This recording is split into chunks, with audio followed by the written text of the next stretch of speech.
Episod pembatalan kontrak peluru berpandu antara Norway dan Malaysia bukan sekadar isu perolehan senjata. Ia membuka persoalan lebih besar, bagaimana geopolitik boleh mengubah haluan komersial. Kontrak yang hampir muktamad dengan bayaran awal dilaporkan sehingga 95% tiba-tiba dibatalkan.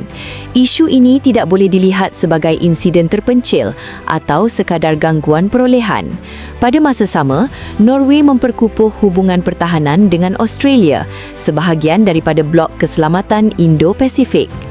Ini menimbulkan persoalan, di manakah kedudukan Malaysia dalam hierarki keutamaan strategik mereka?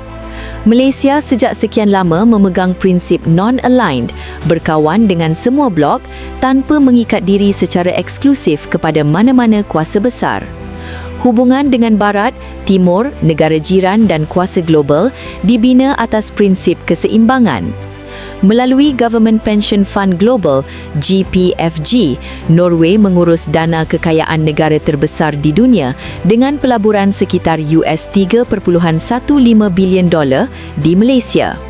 Adakah Malaysia berani membalas terhadap Norway bukan sekadar dengan kenyataan keras?